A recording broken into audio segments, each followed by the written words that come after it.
Howdy, this is Jim Rutt, and this is The Jim Rutt Show.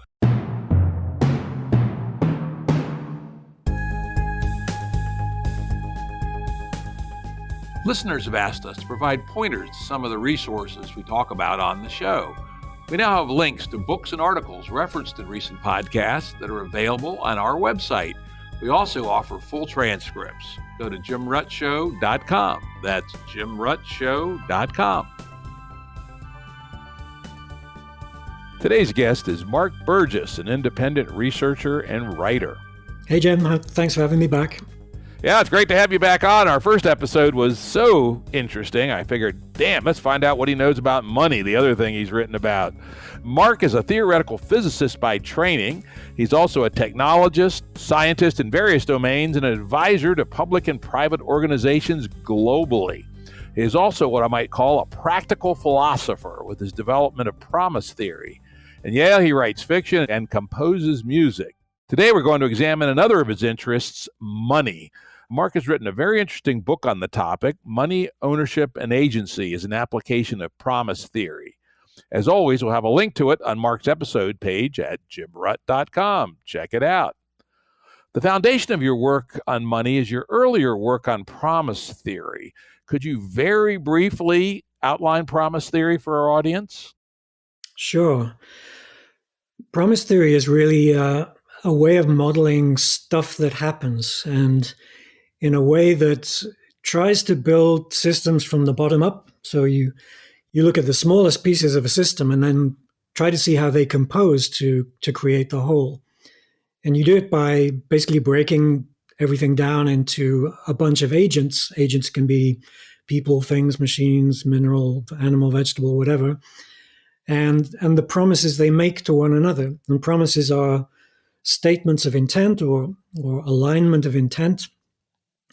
And by creating that network between agents of the intent and the direction in which they're moving, you hope to model systems and their outcomes. So I guess that's a short version.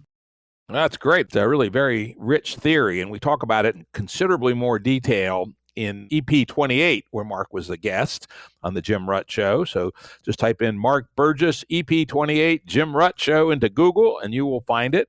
Let's now jump into money. Very big picture. In your mind, Mark, what is money for? I like that picture, jumping into money. I could do that.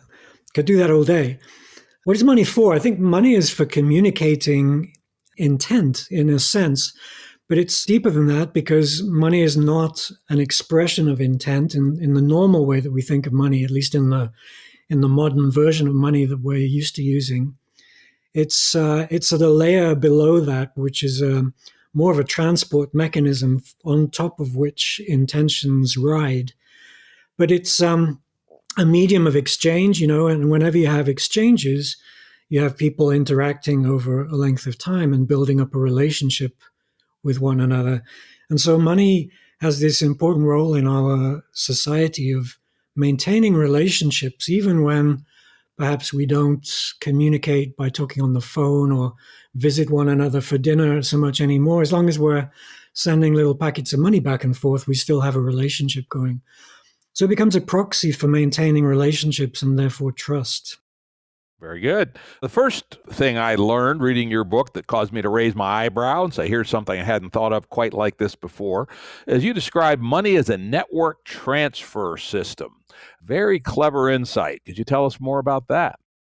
Yeah, so having money as a go-between in exchanges has a lot of advantages, right? So, some writers claim that barter preceded money in some version of history, and others, I think, convincingly argue that there was never really a time in which money wasn't used in some sense. And when we get into promise theory, we can explain that bartered goods are really a kind of private currency by looking at the patterns that it represents, almost like a one-time pad. But barter was the way that we started to exchange things in the past when you had a certain kind of good that you wanted to sell me a bunch of wheat, and I'd give you back a bunch of wood or honey or whatever it was.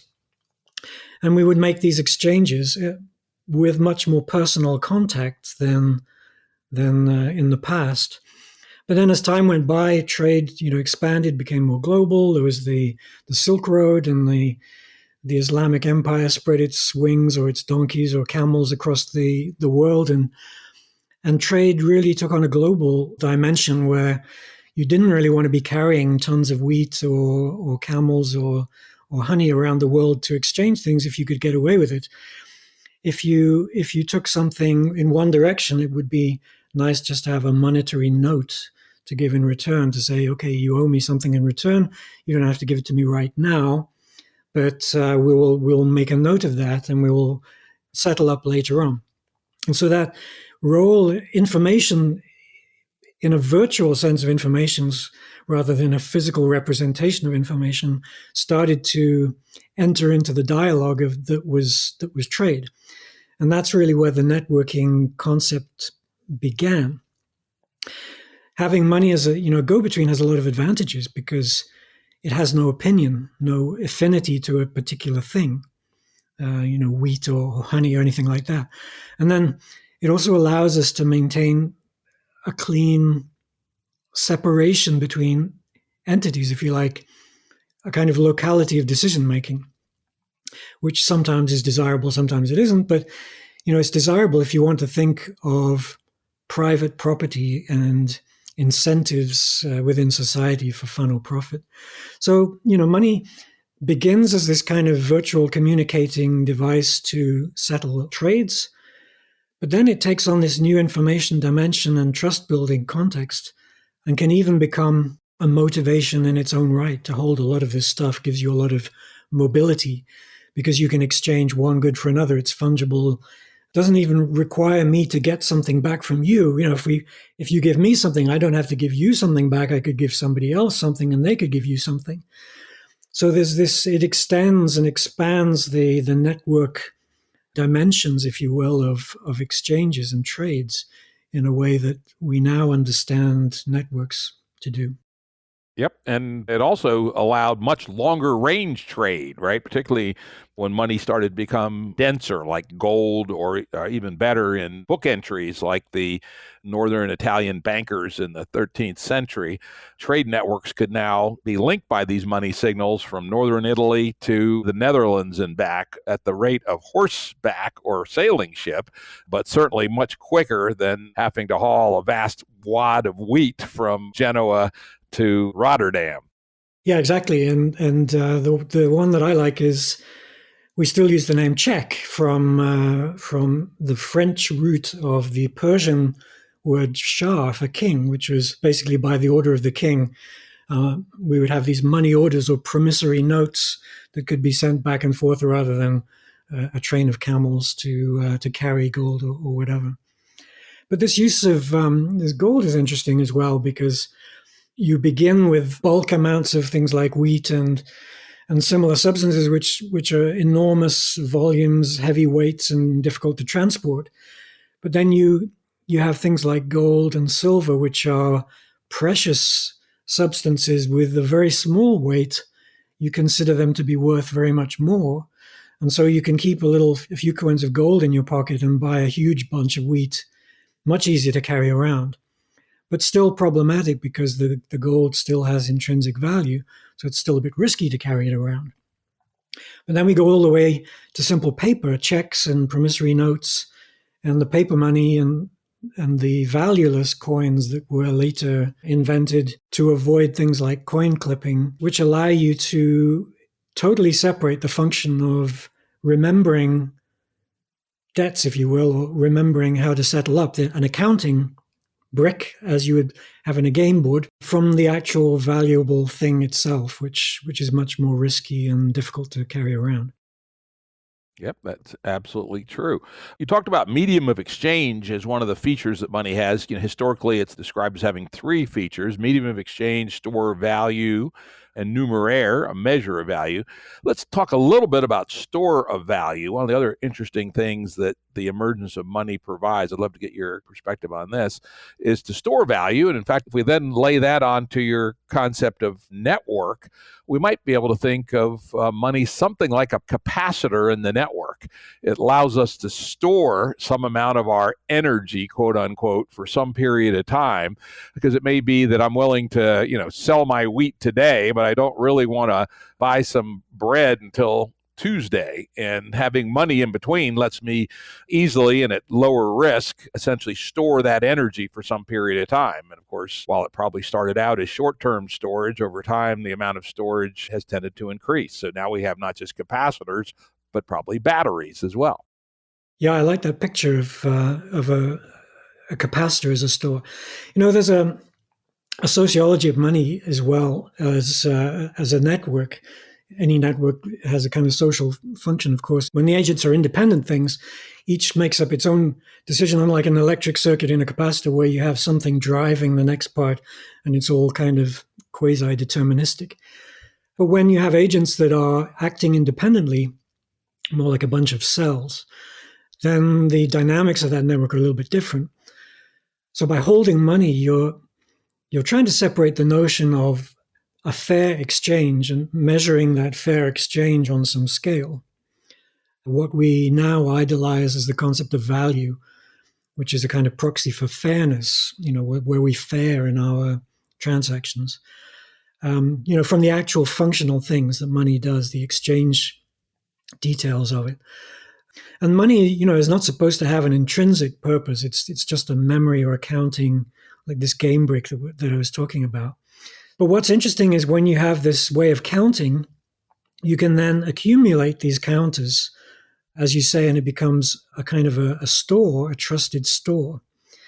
And that allows us to play a game with time in the way that capacitors and other stores of energy allow us to do in the physical world. If we build up a store of something, we can then use it all in one go. So by saving up a pile of money, we can afford something that we wouldn't be able to afford given the rate of our normal earnings. Or if we come into some sudden wealth where we can spin that out over a longer period of time and survive for a longer period of time. So it has a buffering capacity as you describe, which is pretty important because there are many things in the world that we simply can't afford to do. We don't have enough resources to climb over a wall. You're stuck in prison. If you have a bunch of money, you might be able to bribe your way out. Or if you have a bunch of energy, you might be able to leap across the wall and overcome that potential energy with your rocket suit and then escape captivity. So this ability to play with resources, have to build up a reserve and then to use it in a sudden amount or sudden burst, allows us to play with space and time. As a physicist, that appeals to me. And of course, it comes back in subjects like quantum mechanics as well. But this ability to play with time allows us to achieve some things which would simply be impossible in the normal world of agents in their normal time rates and spatial rates. So I think money has this important function which has enabled a new level of society to take place where we can build these amazing buildings and create cities and buy houses and do things that would simply be impossible by normal work. Sounds good. Next, if we think of money itself being a buffer, there's another very interesting kind of elastic aspect to money that became accreted on, some people would say from the beginning, if you believe David Graeber, and that's money and debt. Could you talk a little bit about both the nature of the relationship between money and debt and their asymmetry? Yeah, this is something which I thought was really nice in promise theory. When I started this, I didn't know too much about money. I read pretty much everything I could find once the bug had finally bitten me. And I read David Graeber's book, excellent book, Debt, the First 5,000 Years for our avid readers. What promise theory kind of shows is that money and debt are not exact inverses of one another. There's another great book by Mirovsky, which is called More Heat Than Light, And he describes the history of economics, I suppose, money and economics in the 20th century, actually from the 18th century through the 20th century, and describes how economists had this kind of, they were very enamored by physics. They had physics envy, as many subjects do, because physicists had been so successful in describing the world in terms of laws and rules, and could perform these marvelous calculations to predict the future. And everyone wanted that for money. And there was an obvious analogy between money and energy. Energy is basically an accounting parameter in calculations about momentum and motion in the Newtonian formulation of physics. And so people saw this connection between money, or this analogy, if you will, between money and energy, and they wanted that for economics. And they started to create these theories based around that. And one of the ideas that you have in energy is that energy is conserved. Once created, it's never destroyed. But if you create energy, as you sometimes can in quantum processes, you create an anti version of that as well. You create matter and antimatter. And then if they are ever destroyed, they would turn back into energy, so that the accounting is never broken, or you never lose track of anything, as you're not supposed to in money either, we should say.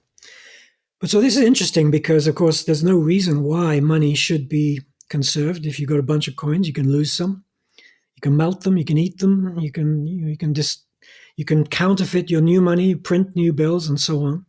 This is all allowed, but it's very handy to have a system in which we pretend that money is also conserved, and we shouldn't throw it away, we shouldn't print our own, and we should pay back our debts to try to eliminate them. And all of this becomes part of the narrative of money over time, and we almost take it for granted today, until we come to the point where we eliminated things like the gold standard of money, where we had physical measurements of money. And you then ask the question, where does money come from? And in the Marxist sense, there's a narrative. We still use this phrase, we need to make money. I mean, we imagine people working in a mine and digging up something, and this turns magically into money. And of course, it doesn't in a world in which money is simply a bunch of notes and exchange media that you have to get your hands on in order to pay for things. If you're just exchanging goods, yes, okay, you can exchange and barter with those goods that you've worked for. But in the world of virtualized money, in which it becomes this kind of network layer, you actually need to get hold of that networking material, that medium of money. And the only way we could do that now is through banks. Banks are the initiator of money, and money is created through debt. So you don't get given money for digging up coal or growing wheat. You have to go to the bank and say, I'd like to borrow some money. And they will give you money that you can spend in return for paying it back later. And all of the other stuff, the bartering and the trading and the exchanging, you've got to do in your own time. The money takes on a story of its own. But this is kind of interesting because, so first of all, to get money, that means you need a bank account.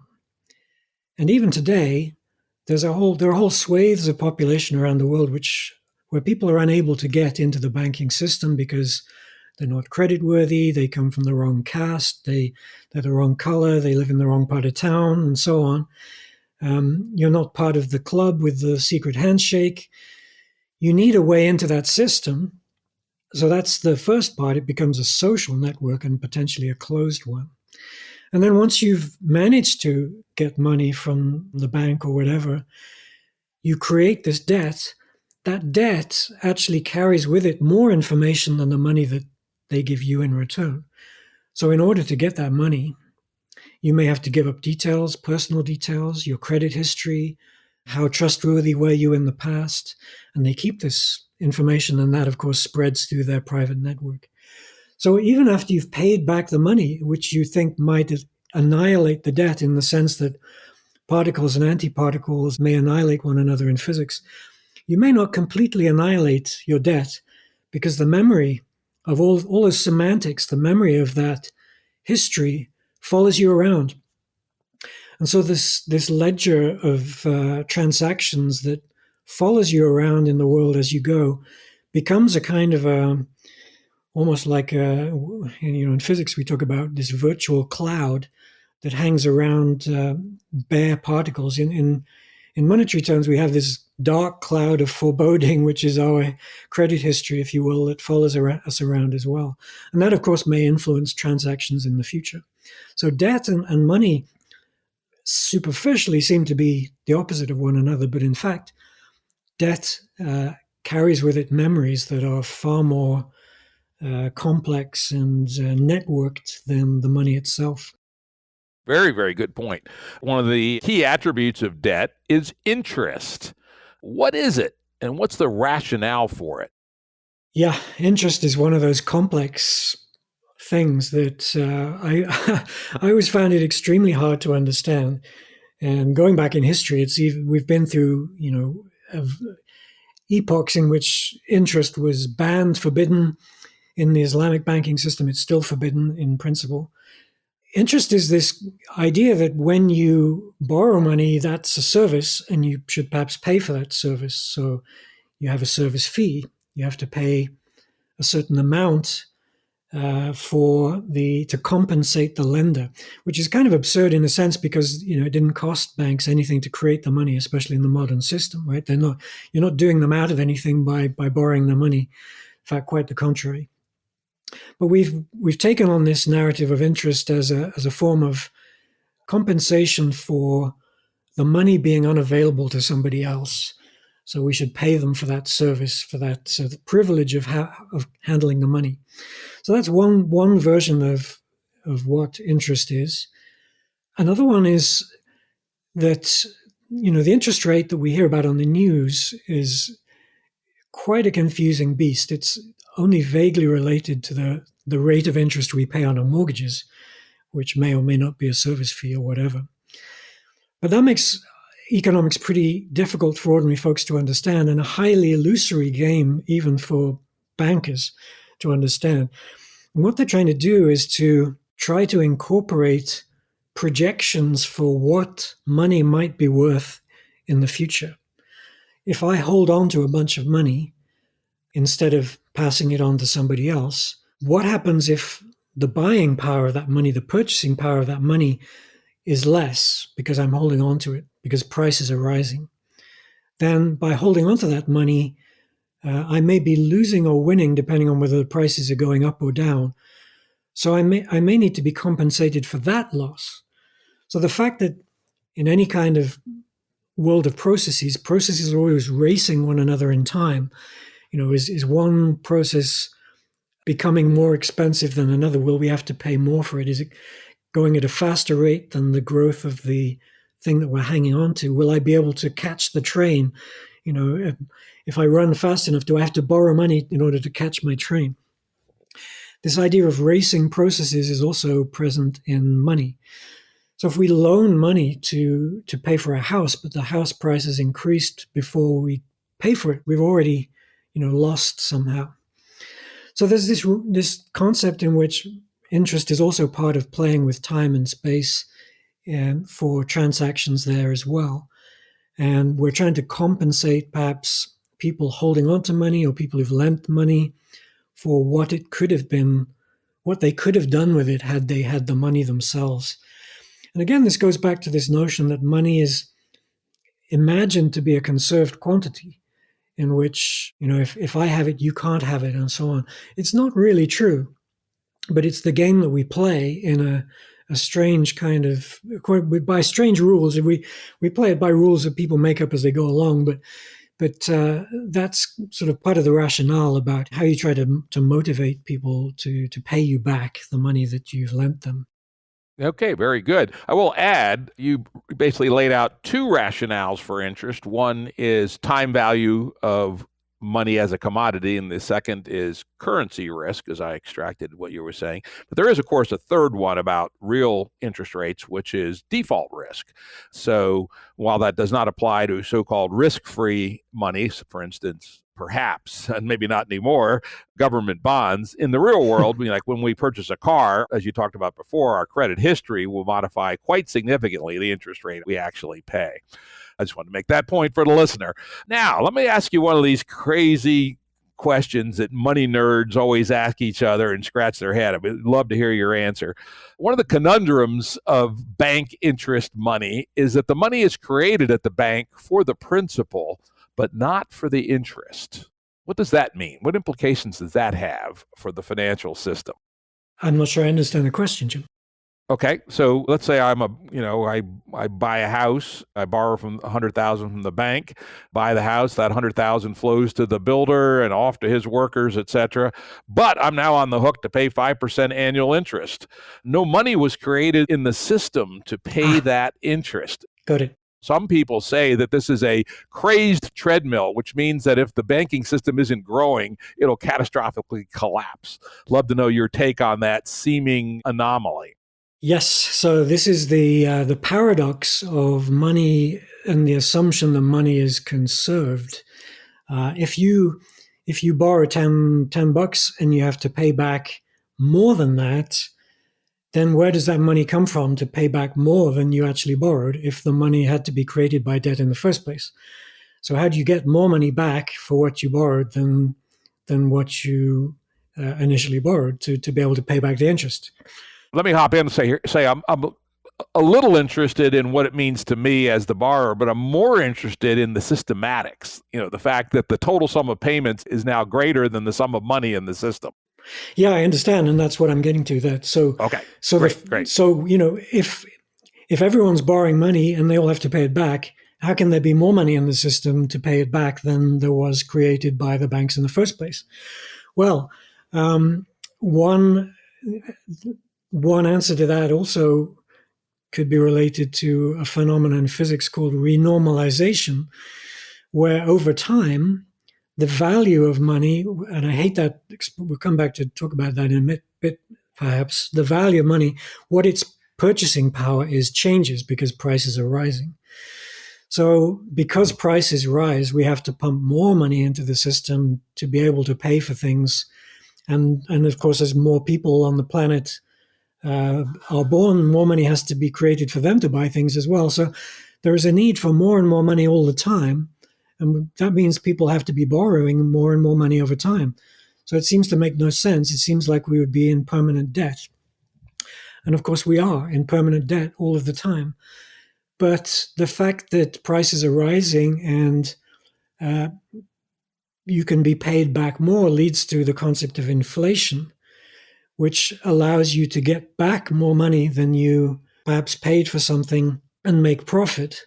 And that margin, assuming that it's always racing the creation of money and doing reasonably well, and you don't care too much about the debt, you can try to make that game work in such a way that you're paying back your debts as somebody else is borrowing kind of on your behalf somewhere else in the world.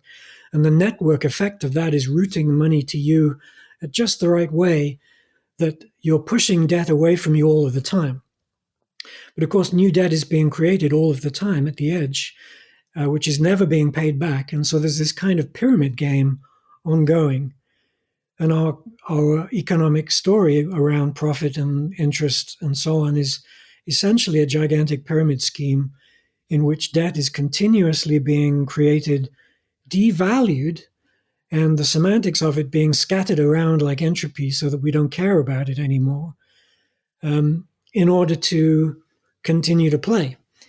And it scares the heck out of me. I don't know about anyone else, but when I look at the way the financial system works, it's amazing to me every single day that it can possibly work. And yet it seems to have periods of stability and instability, of course, but it seems to sometimes. Yeah, and it's sort of where I call it metastable, right? It's kind of like when you're running. A human running is actually falling, right? It's a controlled fall. Yes. And sometimes when you're running, your foot hits a curb or you step on a toy some kid left on the sidewalk, down you go on your face, right? I think of our financial system as that, as our monetary and financial system as that, a controlled running fall, which mostly works, but sometimes you fall down, and sometimes you fall down hard enough to break your noggin. Now, you talked about inflation and interest. We are now have been really since 2008 in a very strange world where from time to time deflation has raised its head. In Japan, basically, has been in deflation or close to it for the last 20 years, and deflation has flickered on and off in Europe and terrified the hell out of the central bankers. Also, more peculiarly, in your book, you talk about negative interest rate, but you note it as more of a historical curiosity. Today, it's a reality. For the last several years, there's been negative interest rates on short and even medium-term bonds from Switzerland, Germany, Japan, several other countries. I checked yesterday, and the Swiss rate, I think, on 3-year bills is now minus 0.8%. In Germany, it's about 0.5%. I understand, I haven't done the research to confirm it, but I understand in Europe, some of the AAA rated corporate bonds are now mildly negative on their interest rates.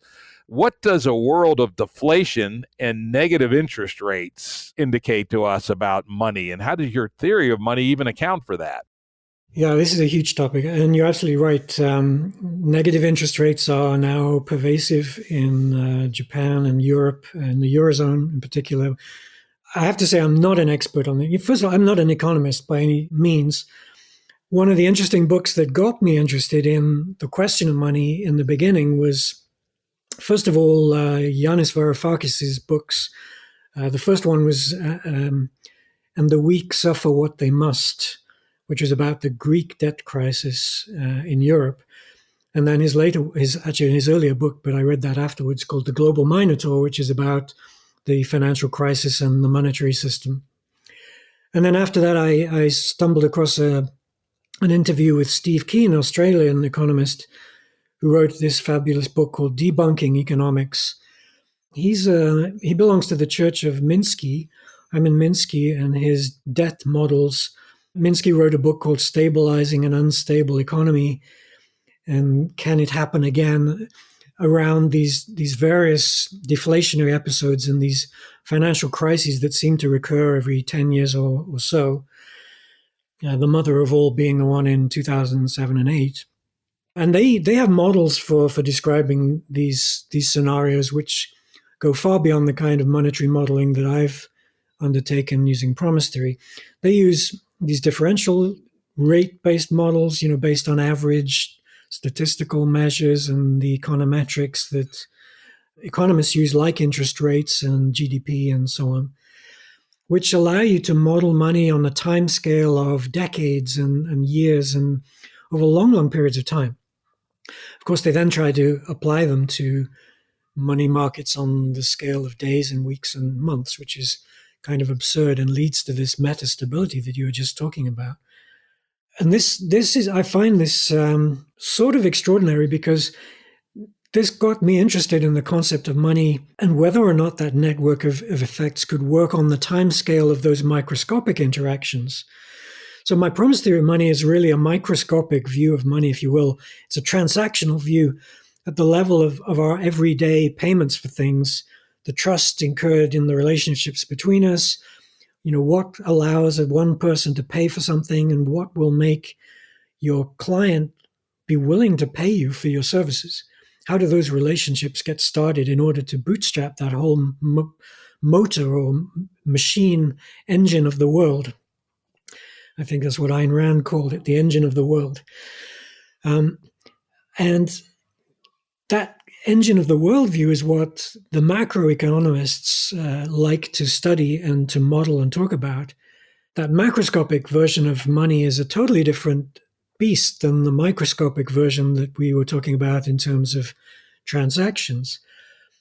And I think people began to realize this after the original depression during the 30s, where Keynes became, John Maynard Keynes, the British economist, became a force of nature or force of economics, if you will, talking about the role of debt and the fact that the way in which banks create money was an important thing that had to be taken into account.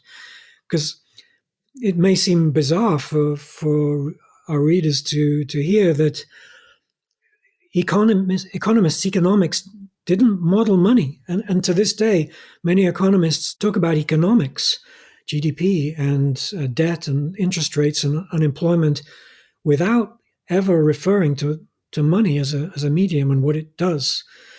This is quite extraordinary, and Steve Keen makes a big point of this in his book, which I found very illuminating and inspired me to try to get to the bottom of what money was all about. What these guys do is they look at these global indicators like GDP, unemployment, and they use kind of straight line or polynomial relationships between them, simple deterministic laws, a bit like the laws of physics that I was alluding to before, going back to this time when economists wanted economics to be like the laws of physics and have this physics envy. You just solve your differential equation subject to some boundary conditions, and then you predict next year's economy. And people still do this with these Goodwin-Minsky models that are used in various degrees of approximation to try to look at the trends that are ongoing. But this, to me, from a promise theory perspective, this goes back to something which I call the principle of separation of scales, which with your background in complexity science, you recognize as well as being one of the most important things of complex systems, how systems exist on different scales and they make different promises at each different scale. So there is an interaction story at each identifiable or separable scale of a system, which tells a story of its own. And those stories are not necessarily clearly related or in a simple way related.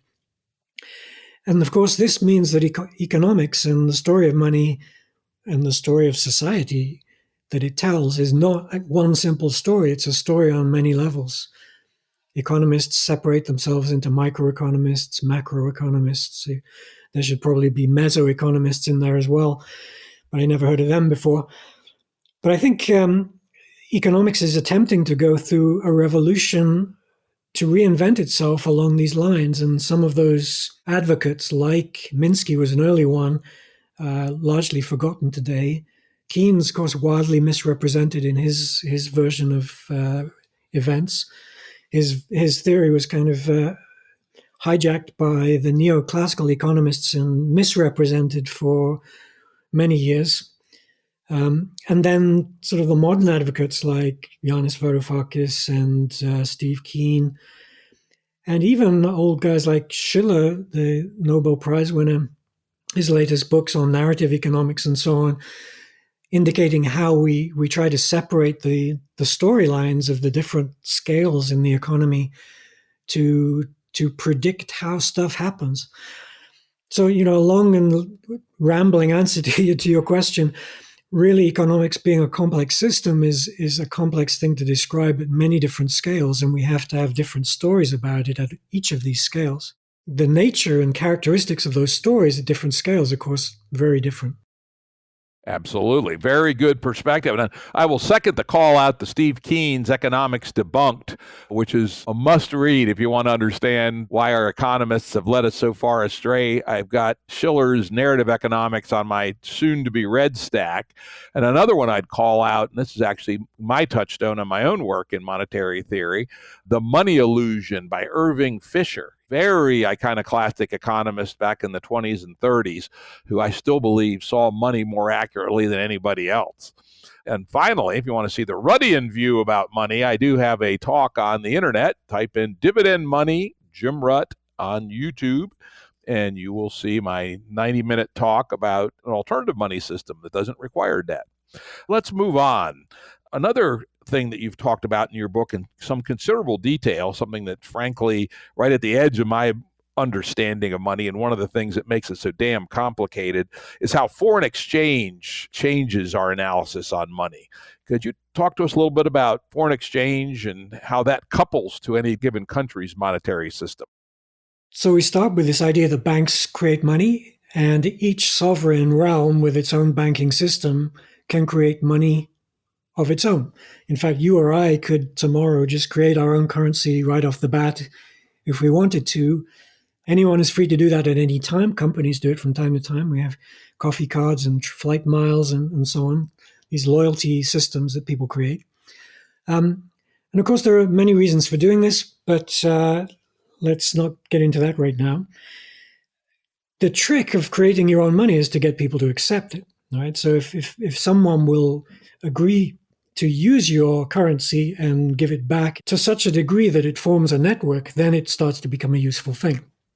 So it's like if you're on the internet, if you have a bunch of internet packets, TCP packets, but no one else supports TCP, you're stuck. You're not going anywhere.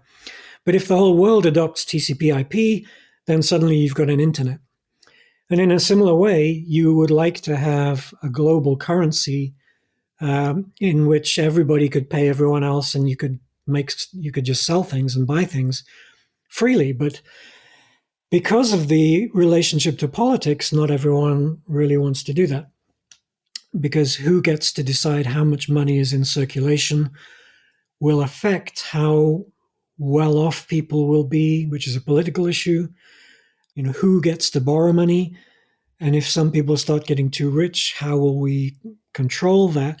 So there's a lever of control which is implicit in money, which is highly political. And of course, governments and banks even and private corporations want to be able to control that to some extent.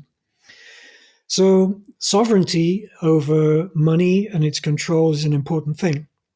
And so after the Second World War, the Marshall Plan and all of the enormous war costs, reparations that had to be made, Keynes apparently proposed the idea of a global currency, but this was actually fought down by Washington because Washington wanted to have an advantage over the rest of the world to control certain resources like the oil and so on for political gains, and still maintains that control lever, which allows it to perform sanctions on countries and so on.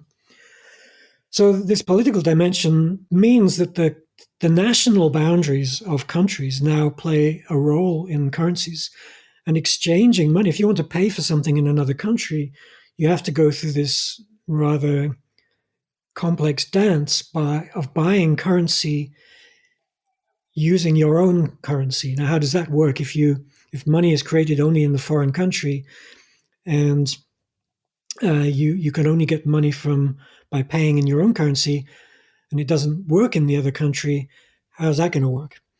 Well, of course, what happens is that each country basically has bank accounts in each other's banks. The foreign banks have bank accounts in one another's banks, and they will issue debt in order to issue currency in the foreign currency. So again, it's a game of virtual debt floating around with bonds and other instruments. We don't have to get into the details. If I even understood, a fraction of it, but it's basically the technology of debt and ledgers, creating debt and instantiating money in the currency required. But then, of course, there's another story around what is that money worth in terms of what you can buy for it. And the basic rule, I think, which is easy to understand for everyone, is that money is worth exactly as much as you can get for it. You offer somebody $1, you may get bubble gum, you may get a car. It just depends what people are feeling on the day. So there's a trust aspect to that. There's also a market-based aspect of that. If I can get something from somebody else cheaper, then prices fluctuate. So there's a whole language of prices, which is a story unto itself. But that means that the effective purchasing power of money, what we like to call the value of money, is a highly relativistic, highly fickle and mercurial aspect of global communication, which is constantly fluctuating. And it means that money we thought we had can just vanish overnight because markets are suddenly taking different rates of money for something. This happened to friends of mine who borrowed money from one bank in one currency or ordered something online in one currency, and then the order was canceled and they were paid back or refunded the amount, but the amount was either less or more in the interim than what they paid for it originally. So you could either make a profit or a loss just by canceling an order, which is one of those extraordinary uncertainties in the modern world. But this is, again, all part of this promise theoretic story in which you have independent agents in this case, the national sovereignties or the central banks, actually the private banks too, each maintaining their own version of money, their own rates of interest, and their own rules essentially about how to repay debt. And the semantics of all of that impinge upon the effective amount of money that people have in their accounts over time. And of course, it manifests itself in some interesting ways. For the individual, small scale foreign exchange can be horrendously expensive. You go to those goddamn money things at the airport. What do they hit you, 8 or 10%? And if you're let's say, an economic migrant, a third world person working in the first world, to get your remittance back to your family, it could be more than that. Yep. Part of the system that has not somehow evolved to be very efficient. One of the things that we've talked about a little bit is the supply of money. One of the things that I don't think was in your book too much, and unfortunately you don't have a Kindle edition, so I couldn't search and see, is the velocity of money. Have you thought a little bit about how the quantity and supply of money interact? So this concept of the velocity of money is how quickly, in some sense, money is changing hands. And it's, unlike velocity in the Newtonian sense of physics, it's not a simple concept. It can be discussed as a statistical concept on the scale of these macroeconomic models. But the meaning of that thing, I think, is a bit iffy. I wouldn't place too much sway in that concept. I don't know what macroeconomists would say about it. Personally, to me, it doesn't make too much sense, for the simple reason that you or I operate with money on the scale of agents and transactions, not these statistical averages over time. But what's important about this concept of how fast money moves is that if money pools in places, if somebody hoards money for too long, the supply of money is effectively stunted for other people. You need a certain amount of money flowing in order to be able to buy stuff. And if somebody's stashed, 90% of the money in their bank account, then it means that only 10% of the money are available for the rest of the world to buy stuff, which may not be enough for what they need to do. So you then need to borrow more. So it's important that money maintains this sort of fluidity or liquidity, as they say in economics. It keeps moving. It doesn't stay still for too long. Now, this is kind of at odds with the idea that you want to accumulate buffers of money in order to perform these extraordinary acts of building or borrowing to overcome obstacles and barriers along the way. This is a kind of the discussion, if you like, the difference between the Western debt-based economics that is popular in America and Britain and the German version of monetary economics, in which you're supposed to save up in advance. You're good savers, putting away for a rainy day, and you never take on too much debt. You pay back your debts. This has been studied at great length in David Graeber's book again, and not only his book, but Thomas Piketty's book on capital, which I liked very much. He studies the history of debt and lending and borrowing, and whether or not, having huge debts instead of stockpiling money over time is in any way good or bad for you. And I think by studying the records, especially in Britain and France, who have kept records longer than many other countries, he kind of concludes that debt is not all that bad, is not as bad as we think it is. And this kind of German model of you'd better save up your pennies in your piggy bank if you want to afford something rather than borrowing is actually false. Debt is more or less harmless over time because of inflation.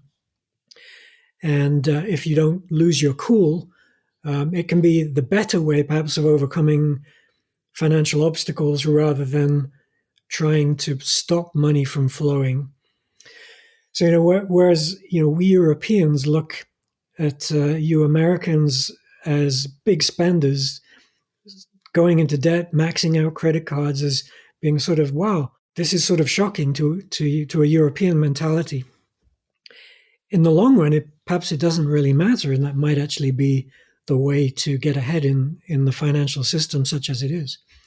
So this is a pretty interesting issue, which I have a small understanding of, but I think it's based around, at the level I understand it, it's based around the individual agents and their willingness to accumulate money and pass it on depending on their own private policies.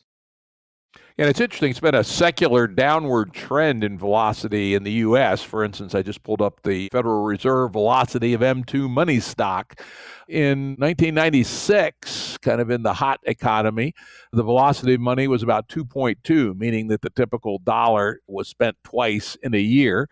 It's currently down around 1.4. And of course, what that is that money times velocity equals GDP. It's essentially a derived function. So GDP continues to grow. Money supply has grown tremendously with the various QEs, et cetera, during the financial crisis. We now have a much bigger money supply than we used to, and the GDP has been growing relatively slowly. And so algebraically, the velocity has to have come down, which basically means people are sitting on money more, or money is stuck in places where it can't do anything. And this is something you hear from bankers that, well, we got money in our lending capacity, but there really isn't as much demand for lending as there used to be, at least credit-worthy lending. And that's an interesting phenomenon that we're in. Yeah, and Jim, this comes back to your point about the negative interest rates again. And the negative interest rate is an incentive for people to not hold on to money. If you've got money in the bank, you're actually being charged now for having it there rather than being offered a premium for keeping it there. And so the negative interest rates are a way of trying to kick people up the ass and get them to spend their money a little bit and lend their money in order to get the money moving around the system again. I think in terms of designing alternative money systems, there's a concept called demurrage, which is a charge for storing money. And of course, it goes way back to the days when gold was money and people would have gold notes that they'd get from their bankers. But at the same time, the bank would charge you a fee to hold your money. And one can imagine that in a new cryptocurrency or other kind of cyber currency where you could actually have a negative interest rate built into the system. Even though money may not come from actual debt, you could actually have a charge to encourage people to move it. And you could indeed adjust that demurrage to either speed up or slow down the money. I think however you organize your economy, whether it's a cryptocurrency with a maximum amount of Bitcoin or whatever, an upper limit on that, or whether you allow money to grow without limit, as in Zimbabwe, or with the extraordinary inflation rates, there's this multi-scale aspect to money which you're never going to escape one way or another, which is that the long-term trends of spending, GDP, interest rates, and all the mechanisms, the levers which people use to encourage, to manipulate, to motivate us to interact with one another, those long-scale things act as a kind of a boundary condition informing the much faster transactions that apply to us in our daily lives. And so they affect the rate at which we are allowed to borrow money, in other words, the rate at which we can now acquire money to solve problems. And so there's this feedback system between the bankers and the world of financiers, who are dealing with things like GDP, which is an utterly meaningless concept to most of us. The interest rates that we hear on the news, again, utterly meaningless concepts to most of us. And then the way they get turned into decisions made at your local bank for how much it's going to cost you to pay your mortgage this week, and whether or not you can afford to buy, food at the supermarket or whatever. So this feedback system is a multi-scale feedback system, which makes it a complex system, and it's poorly understood. And as you say, metastable for that reason. Let's dig into a couple little more technical areas that you had some very interesting things to say about the entropy of network money and how we think about that and what does it mean. Entropy is one of those concepts I almost hate it when people bring it up because it's something people love to pull the wool over others' eyes with. John von Neumann even made that point, I think, to Claude Shannon back in the day he was working on communications theory. If you call it entropy, no one will understand what you're talking about. But entropy is it's essentially a measure of how distributed something is in a system. If everyone has exactly the same amount of something, you say the entropy of that thing is maximal. So if we all have the same amount of money, the entropy of money would be maximal. If we all had the same amount of wheat, the entropy of wheat would be maximal. The minimum amount of entropy is sort of the opposite of that, where one person has all of it and nobody else has any. And this is obviously important for trade and transactions, because if we all have the same amount of something, then we've got no incentive to trade anything. So we definitely don't want to end up in a situation of maximum entropy in money, economics, commodities, or whatever. Similarly, we don't want one person to have everything, because then it would just be a charity show and you'd be getting handouts from somebody who is basically the ruler.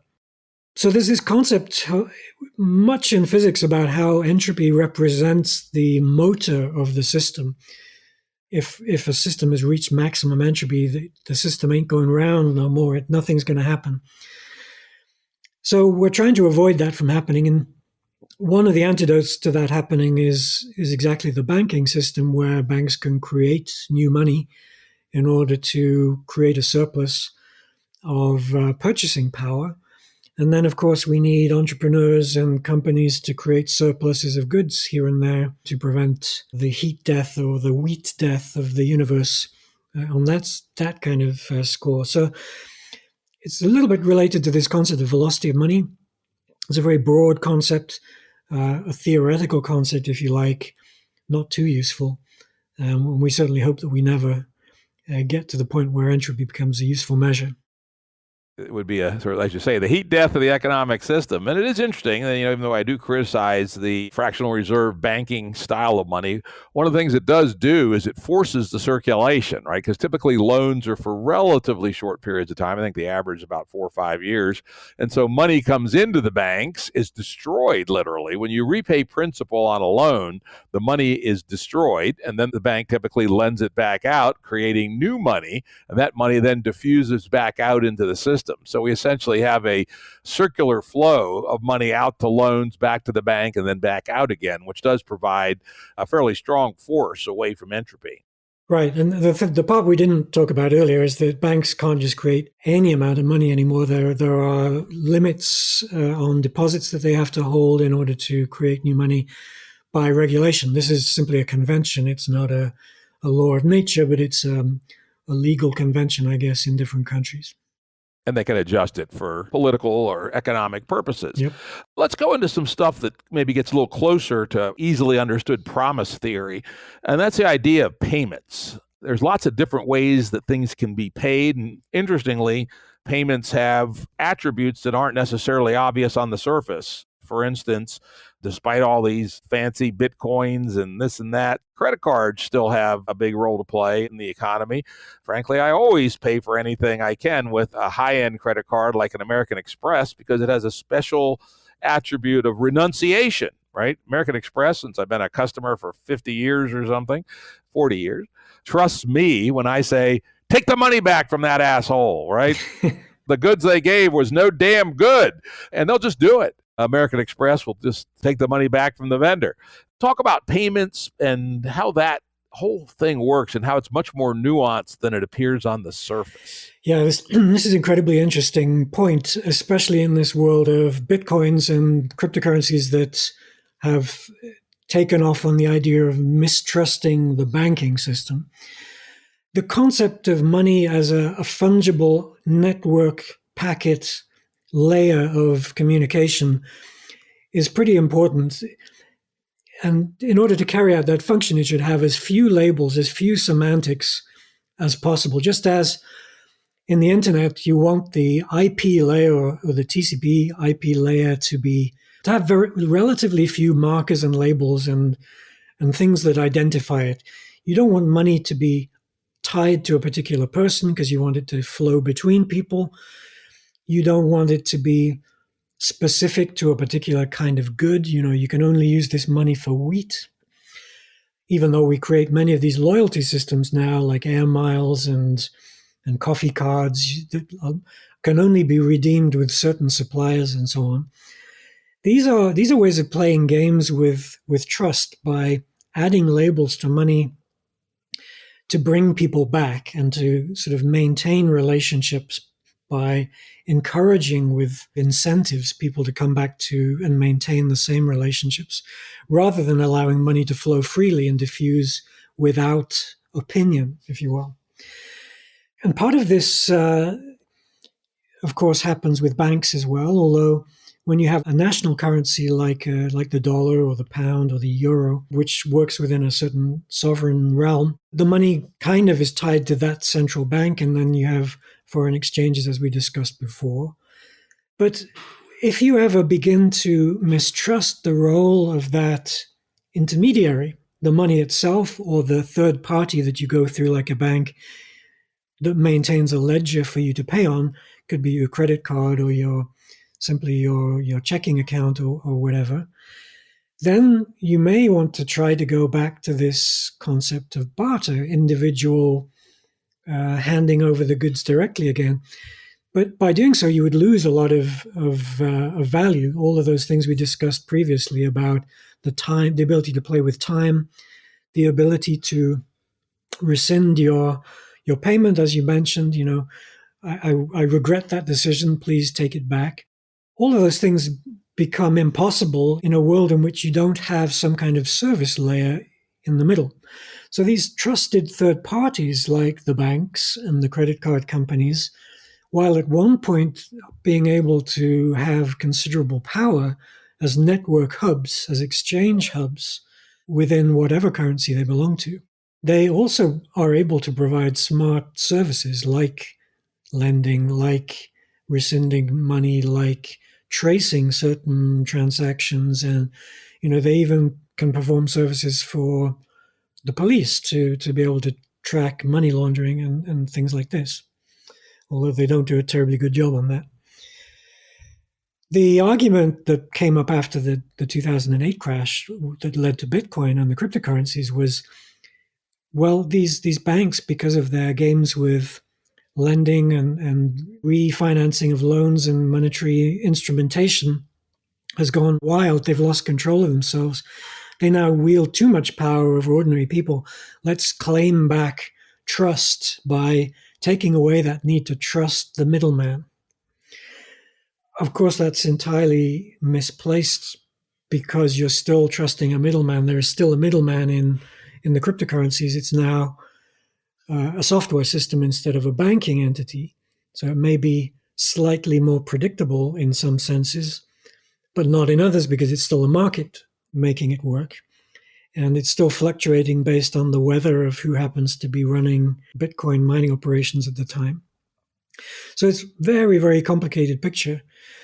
But this ability to put services in between is extremely analogous to this OSI model of networking layers, from the bottommost layers of transport to the topmost layers of smart services that we expect from the web.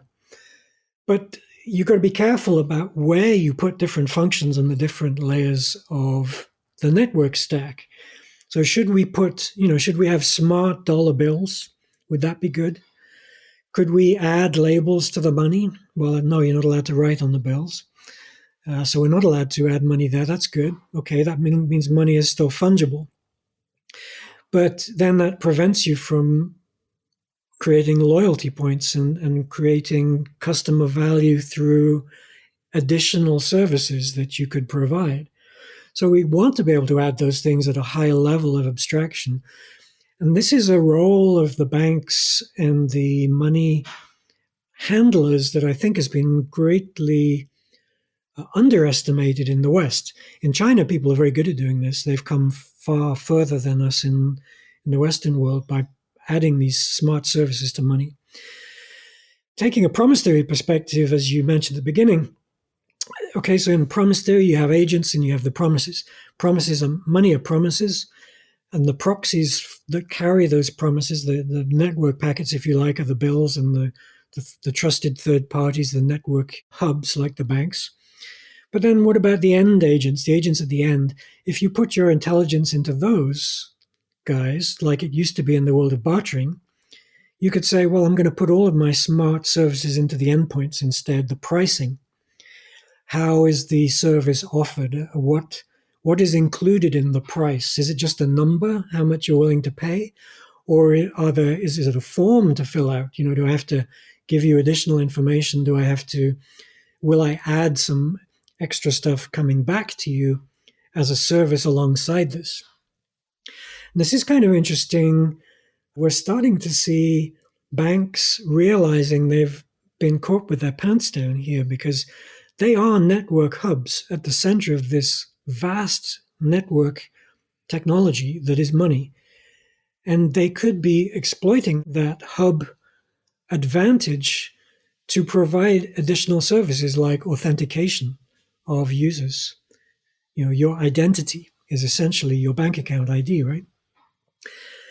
In my home country, Scandinavia and Norway, the banks have taken on this role of validating or authenticating users for the government now. So we see banks as third-party network providers starting to realize they have other services they can offer than simply routing money. They can route other kinds of information too. They're in a great position to do that. But no one is quite sure how to go about this at the moment, and we see all kinds of inconsistent schemes, except in China, where there's been far greater homogenization and willingness to interact and innovate around this space. So, those guys in China have their social media platform, WeChat, and the Alibaba's payment system. And they use those, they interact, and you can lend money. You can borrow money just through your phone app at the push of a button in a very simple way. And all of these financial services easily available. They're tied into other network services like facial recognition. So you go to the supermarket, you can just walk out and it'll see your face and you pay with your face. So all of these possibilities can be embedded within the network architecture that is money. The question is, where do we want to put it? In the money packets, in the pricing at the edge points, in the agents, or in the network transactions? That's good. We're getting a little late on time, so I'm going to skip over some more details about our current money system that are from your book. I encourage the listeners to read the book if they're interested on those details. Let's talk about the wild new world of new monies. Though actually, before we do that, it sounds like you know a fair amount about these Chinese payment systems, which I do not. Are those payment systems using banks as intermediaries, but just doing so efficiently and quickly, or is there a near money or something else that's just outside the banking system there? Yeah, this is very interesting. It's a great question. In the beginning, Alibaba and WeChat had monetary systems completely outside the banking world, right? So compare them to the airlines and their systems of air miles that you can use to buy within the airline networks. An airline has so many resources. It has such huge buffers of money, and it's into every kind of commodity you can imagine. It needs transportation, oil, fuel. It is basically its own virtual sovereignty. And it's able to manage huge pools of money and debt simply within that framework without involving banks at all. And in a similar way, these massive companies, the extraordinary success of Alibaba and WeChat, to enable them to create essentially their own virtual money. And they could do this completely outside the normal banking system. But then the banks caught wind of this and didn't like it and fought back. And eventually the government had to prevent them from sort of tie it all together in one consistent system. So keeping the banks in the loop in order to stabilize the economy without letting the banks collapse, essentially. And also, they need to be able to do it for macro purposes and control money supply and velocity, I suspect. So now these days, does Alibaba, WeChat have their own banks essentially, so they can get the kind of speed and low cost they need? They are banks themselves, yeah. I think, yeah. Let's step over to the next topic. I'm sure our listeners have been waiting for it. Is your thoughts on cryptocurrencies? Let's start with Bitcoin and the claim that it is a trustless system. Yeah, promise theory basically puts a hammer on the head to that idea. There's no such thing as a trustless system. You can only move trust around because money is a promise. It's a promise to redeem a value in the future. It's a time promise, using this token, I will give you something in return at a later time. If that promise fails to be kept, you would lose trust in the money. So regardless of whether you're using Bitcoin, dollars, euros, whatever, you need to trust the money. Now, what do you mean by money? Is it a trusted third party like a bank ledger, a checking account, a Visa account, PayPal, Alibaba, whatever it is? There is some intermediary, whether it's a peer-to-peer network of libertarians that want to reclaim sovereignty of the monetary system by melting polar ice caps, or do we simply pay a company to do it for us on our behalf and trust them? The key fact that I think they got wrong in this essentially libertarian view of the economy is that you can't get away with not having trust. Trust is the very glue of society. If you lose trust in your third parties, your institutions that glue society together, if you lose trust in your network, you've lost society itself. You start to fragment off into different trenches, and you start firing at each other instead of cooperating. So trust is the glue of cooperation. You can't do without it. Now, all these cryptocurrencies do is they replace trust in the banks and a centralized service with trust in a decentralized service and a bunch of software which is presumably certified, which nobody verifies or validates, even if they have the ability in principle to do it because of open source. And that they serve no function that cannot equally be served by regulation. We don't have a way of running society without government in the modern world. Throughout history, there have only been two examples that I know of governmentless societies. One was centuries ago in the Niger Delta, Northern Africa, and one was in Middle China in antiquity. But in the modern world, we've always built societies around central seeds that allow us to root our trust through intermediaries. And it goes back to the ability to scale society. Society began with kinship, family relations. Anyone not in your tribe, you fight against. It's either us or them. One of your previous speakers talked about hobbits and hooligans and Vulcans. If you're not in my tribe, you're in another tribe. I'm going to hate you because you're in the other tribe. And that's an unstable situation on which to build trade and trust and society and larger scale cooperation. So if you want to scale cooperation, you want to move away from kinship, from tribal relations to these impartial organs, which are the foundations of modern society, the banks, the institutions of government, and so on. And this depersonalization of society is the thing that allowed us to scale it. So if we're going to retreat from that position by saying, I no longer want to trust those institutions, then we will retreat from the model of society we have today.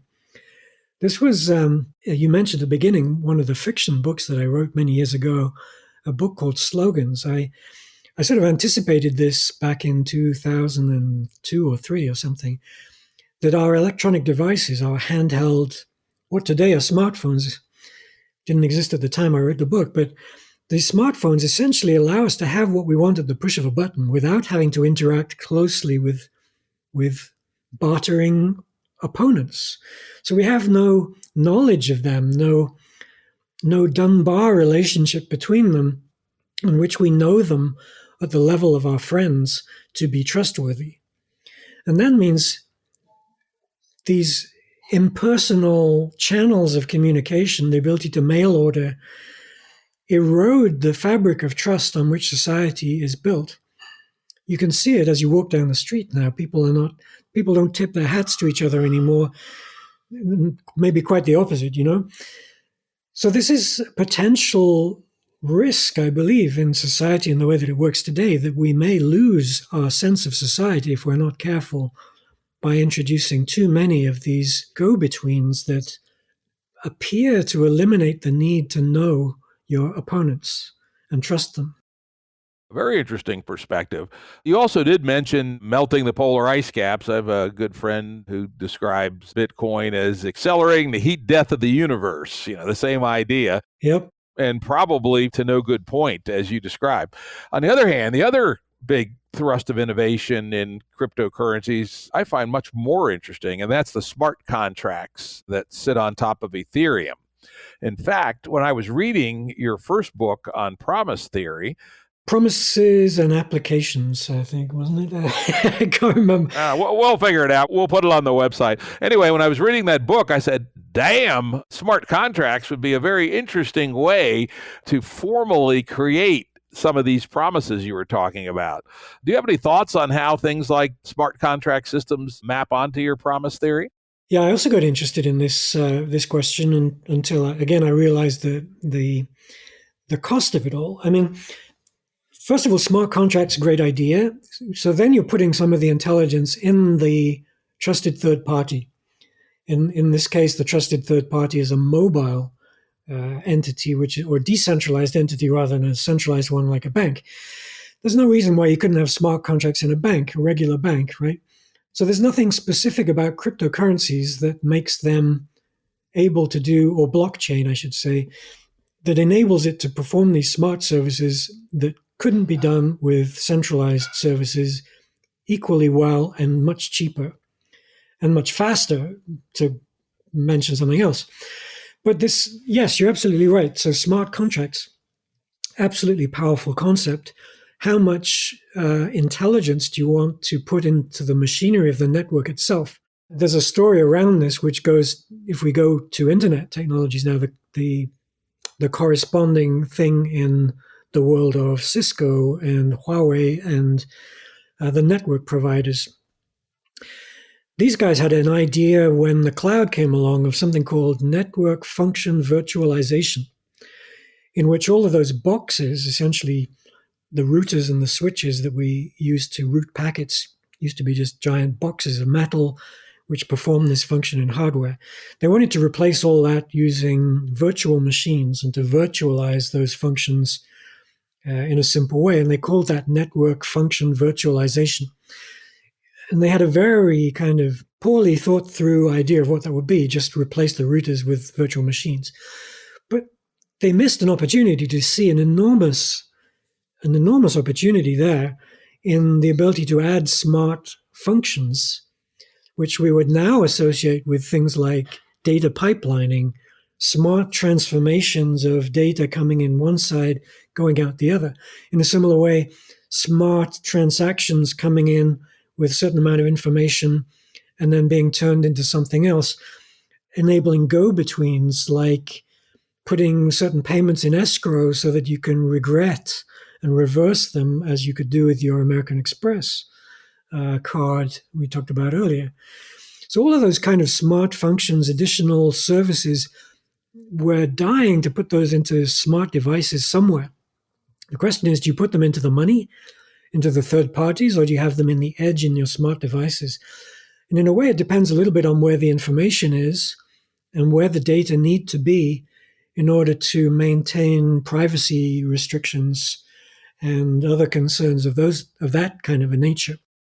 And also to be robust, right? Yeah. You don't want all the brains to be in your smartphone and all your data. I suppose you drop it in the toilet, you're screwed, right? Yeah, absolutely. I mean, I constantly use this, I forget the name of the episode, but that old episode of Star Trek where the whole of society ends up worshiping this giant computer because they've basically given all of their trust to the machinery and they no longer know how to do anything by themselves. This is what our smartphones will eventually do to us unless we, take steps to avoid that kind of demise. Yep, that's true. Now, for our listeners who have the entrepreneurial mindset, Mark just handed you a multi-billion-dollar opportunity.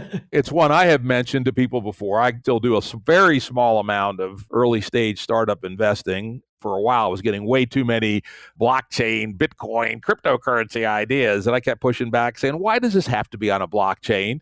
And seldom could anybody answer it.